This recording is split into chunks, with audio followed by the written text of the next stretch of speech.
আমার রব্বে কারীম আল্লাহ বলেন, পিতা মাতার মৃত্যুর পরে তাদের জন্য এই দোয়া করতে বলেছেন।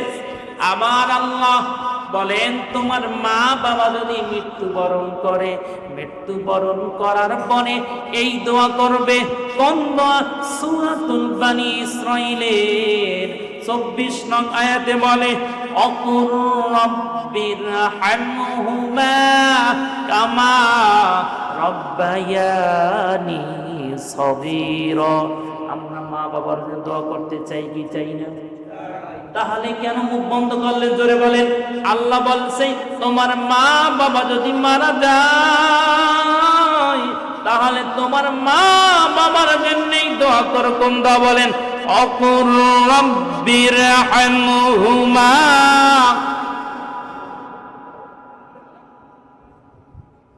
কি পারেন না? আহারে, মুক্তি বলেন না কেন? না কষ্ট হয়, মা বাবার ভালোবাসি না নাকি? নাহলে কেন মুখ দিয়ে অকুর রব্বিরহামহুমা কামা রব্বায়ানি সগীরা উচ্চকণ্ঠ হবে না? যার জবান থেকে আসতে হবে, মনে করব সে মা বাবার কল্যাণ চায় না, অবাধ্য সন্তান, ঠিক কিনা? আর জোরে বলেন, অকুর রব্বিরহামহুমা কামা।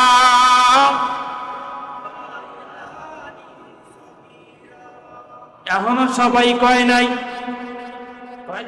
আমার মাই আমার বাবাই আমার জায়গা দেয় নাই, জমি দেয় নাই, হাল লেগে কিল লেগে আমি দোয়া করবো। আমার দয়াল নবীজি, মায়ার নবীজি বলে, মা বাবার সাথে কোনো তুলনা নাই, তুলনা নাই, তুলনা নাই। মা বাবা যদি কোনো অপরাধ করে, সেই অপরাধ আল্লাহর কাছে গ্রহণযোগ্য নয়, সন্তানের কাছে গ্রহণযোগ্য নয়।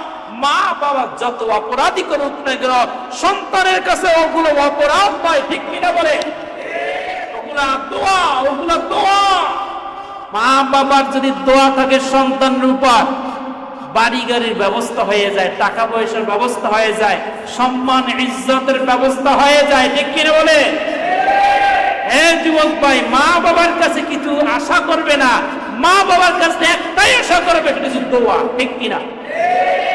দোয়ার বিকল্প কিছু আশা করবে না। বাড়ি দিল নাকি, গাড়ি দিল নাকি, মা বাবার দোয়া যদি কোন সন্তানের উপর থাকে, ওই সন্তান সব কিছু করতে পারবে, ঠিক কিনা বলে?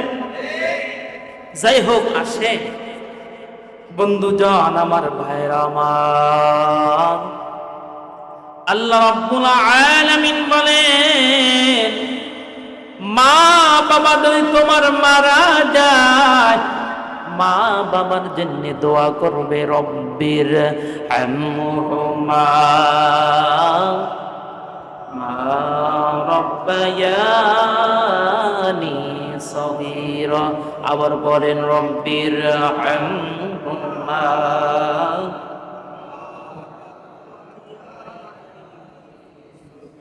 এই দোয়া কে করতে বলেছেন? আল্লাহ। কে বলেন?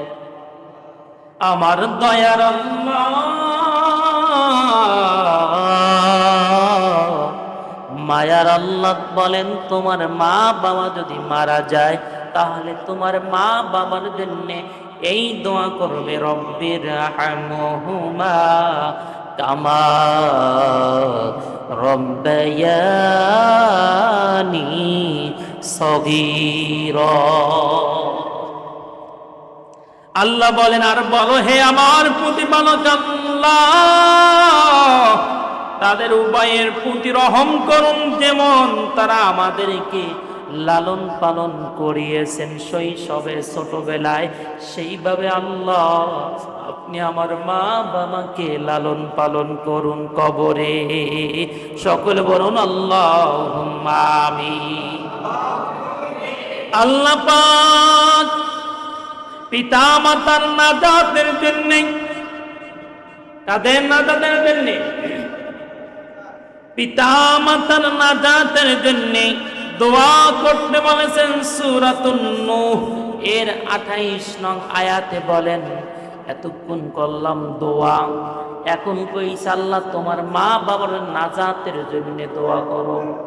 সূরাতুন নূহ এর 28 নং আয়াতে বলে রব্বিগফিরলি ওয়ালি ওয়ালিদাইয়া ওয়ালিমান দাখালা বাইতিয়া মুমিনাও ওয়ালিল মুমিনিনা ওয়াল মুমিনাত ওয়ালা তাজিদিয যালিমিনা ইল্লা তাবারা।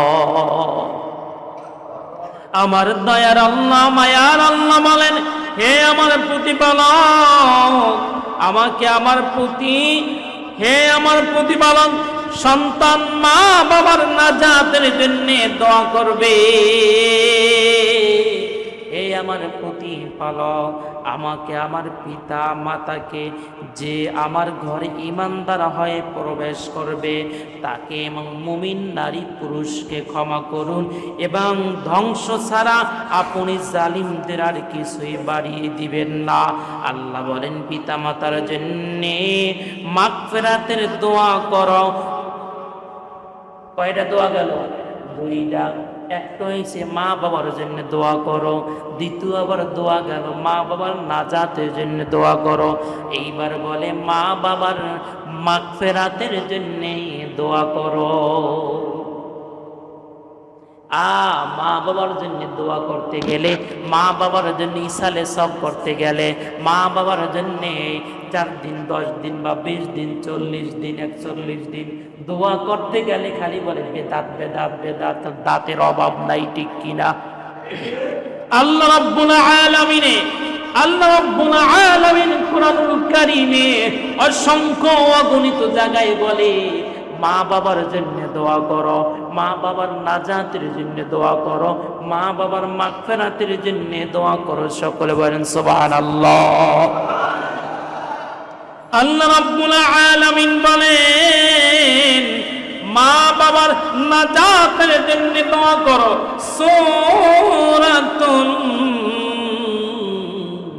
নূহ এর 28 নং আয়াতে বলে মা বাবার নাজাতের জন্য দোয়া করো। রব্বিগফিরলি ওয়ালি ওয়ালিদাইয়া ওয়ালিমান দাখালা বাইতিয়া মুমিনাও ওয়ালিল মুমিনিনাল মুমিনাত ওয়ালা তাজিদিয যালিমিনা ইল্লা তাবারা। হে আমার প্রতিপালক, আমাকে আমার পিতা মাতাকে যে আমার ঘরে ঈমানদার হয়ে প্রবেশ করবে তাকে এবং মুমিন নারী পুরুষকে ক্ষমা করুন এবং ধ্বংস ছাড়া আপনি জালিমদের আর কিছুই ছাড়িয়ে দিবেন না। আল্লাহ বলেন পিতা মাতার জন্য মাগফিরাতের জন্য দোয়া করো। আল্লাহ রাব্বুল আলামিন বলেন পিতা মাতার মাগফিরাতের জন্য দোয়া করো। সূরাতুল ইব্রাহিমের 41 নং আয়াতে বলে রব্বানা গফিরলি ওয়ালি ওয়ালিদাইয়া ওয়ালিল মুমিনিনা ইয়াউমা ইয়াকুমুল হিসাব। আল্লাহ বলেন যে তোমার মা বাবার মাগফিরাতের জন্য দোয়া করো। হে আমার প্রতিপালক, যে দিন হিসাব নেওয়া হবে অর্থাৎ কিয়ামত দিবসে, সেদিন আপনি আমাকে, আমার পিতা মাতাকে ও মুমিনদেরকে ক্ষমা করে দিবে।